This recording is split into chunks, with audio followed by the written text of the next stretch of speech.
I've been in a rut, ducked off for the sun. America के president bill Clinton जब भारत आए थे तो ताजमहल को देखने के बाद उन्होंने कहा था, There are only two types of people in this world, one who have seen the Taj Mahal and the others who haven't. आज मुझे एहसास हुआ कि इस दुनिया में दो ही तरह के लोग हैं, एक वो जिन्होंने ताजमहल देखा है और दूसरे वो जिन्होंने ताज अभी तक नहीं देखा। होंगी इस दुनिया में एक से बढ़कर एक खूबसूरत इमारतें, लेकिन ताजमहल जैसा कोई नहीं, क्योंकि इसकी बुनियाद में एक बादशाह ने अपना दिल रखा था। आज मैं ताजमहल के बारे में कुछ ऐसी बातें बताऊंगी जो शायद ही आपने कभी सुनी हो।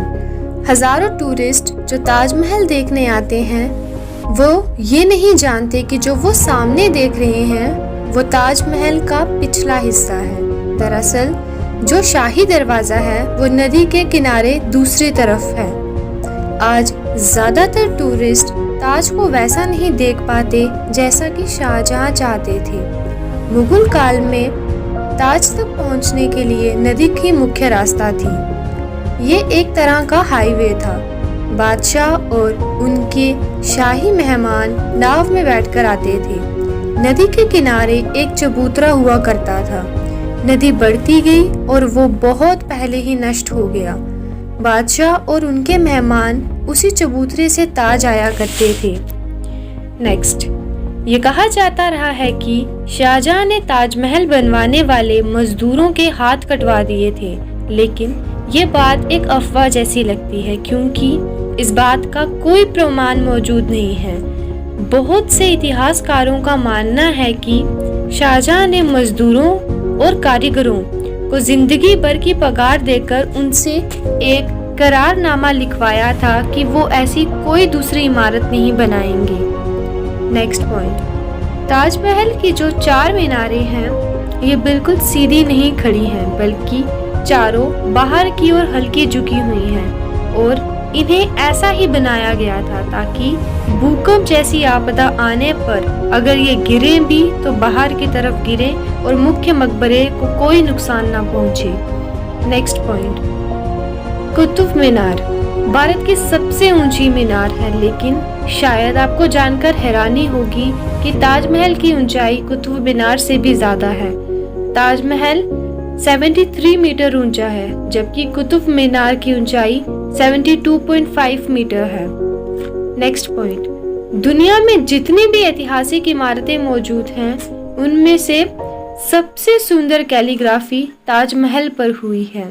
जैसे ही आप ताज के बड़े दरवाजे से अंदर जाते हैं तो दरवाजे पर लिखा हुआ ये सुलेख आपका स्वागत करता है, हे आत्मा, तू ईश्वर के पास शांति के साथ रह तथा उसकी परम शांति तुझ पर बरसे।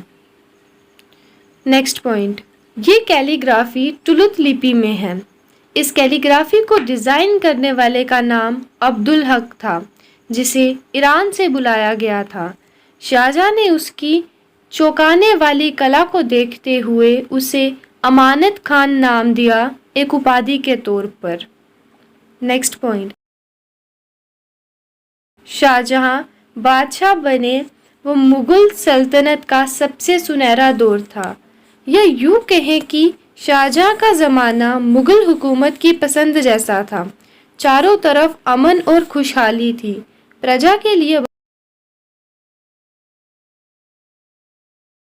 सबसे ऊंचा होता था। शाहजहां को बड़ी बड़ी इमारतें बनाने का शौक था। नेक्स्ट पॉइंट, और ये 22 साल बाद 1653 में पूरा हुआ। इसके निर्माण में 20,000 कारीगरों और मजदूरों ने किया था।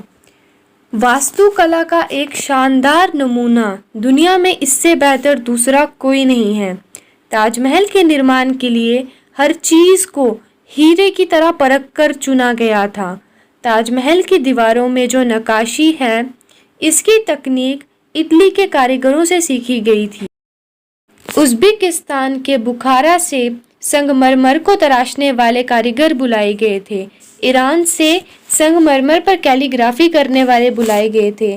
पत्थर को बलूचिस्तान से कारीगर बुलाए गए थे।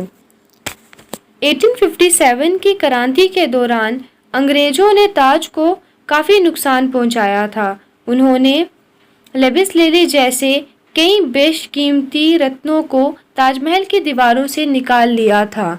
नेक्स्ट पॉइंट, ताजमहल अकुबत का जो कलश है, किसी ज़माने में वो सोने का हुआ करता था।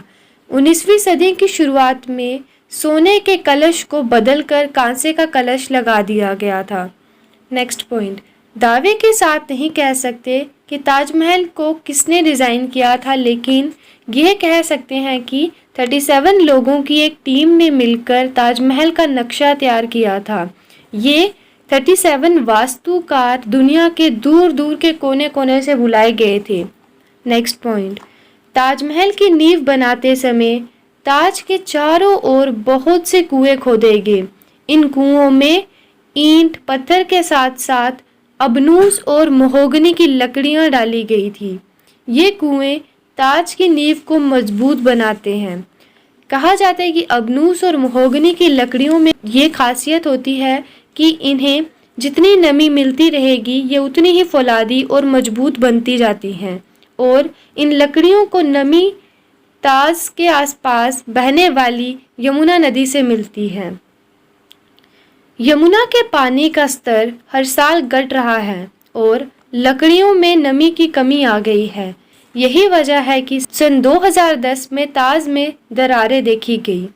1653 में जब ताज बनकर तैयार हुआ था, उस समय इसके निर्माण की कीमत करोड़ों में आंकी गई थी। उसी हिसाब से अगर आज ताज बनवाया जाए तो उसे बनाने में आज कम से कम 57 अरब 60 करोड़ रुपए लगेंगे। नेक्स्ट पॉइंट, सन 1989 में एक भारतीय लेखक पीएन ओक ने एक किताब लिखी थी जिसका नाम था ताजमहल द ट्रू स्टोरी। इस किताब में उन्होंने कई तर्कों के साथ यह दावा किया था कि ताजमहल मकबरा बनने से पहले एक शिव मंदिर था और इसका नाम तेजो महल्या था। सन 2000 में पीएन ओक ने अपनी बात को सिद्ध करने के लिए ताज की साइट खोदने के लिए सुप्रीम कोर्ट को अर्जी भी दी थी, जिसे सुप्रीम कोर्ट ने रद्द कर दिया था। आर्कियोलॉजिकल सर्वे ऑफ इंडिया के अकॉर्डिंग ताजमहल कभी एक शिव मंदिर था, इस बात के कोई सबूत नहीं है, बल्कि शाहजहां ने ताज को बनवाया, इसके प्रमाण ही इतिहास के पन्नों में लिखी हैं। नेक्स्ट पॉइंट, मुमताज़ का असली नाम अर्जुबन बानू बेगम था। शाहजहां ने उन्हें मुमताज़ महल नाम दिया, यानी महल का सबसे अनमोल रत्न। महज 38 साल की उम्र में अपनी 14वीं संतान को जन्म देते वक्त उनकी मृत्यु हो गई। उस वक्त वो बुरहानपुर में थी।